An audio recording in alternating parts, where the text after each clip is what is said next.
My name is Derek McNish. I'm the faculty advisor. My name is Sam Carter. I am the assistant director, and I also wrote one of the shows. We are a group of actors, directors, and writers from the Department of Theater who are creating a series of radio plays.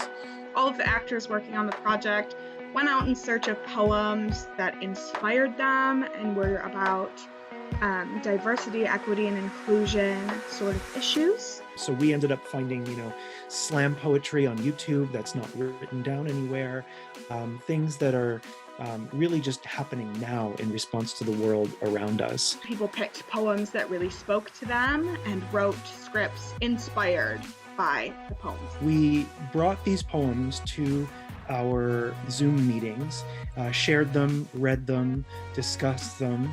We used that as a jumping off point to start to create scripts. We discussed like a whole multitude of issues. It ended up coming down to the specific issues that affected our actors and our team as people every day. We came across a beautiful poem about the beauty in Detroit.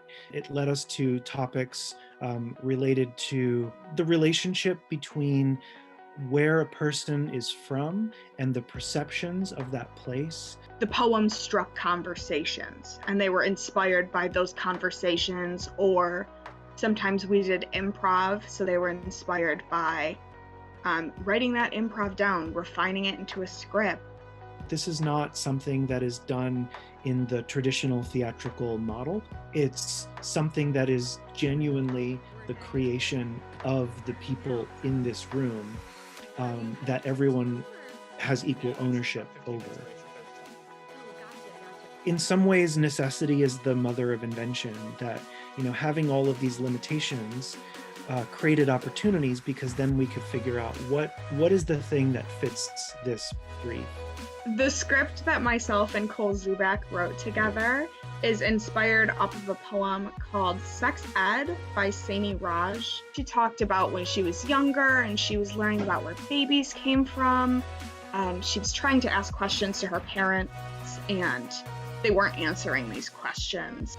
So that inspired sort of a conversation about our youth learning what they need to know to go into the world and be happy and healthy. And at the end of the day, we're going to put something out there that I hope people will engage with actively, that will lead to questions.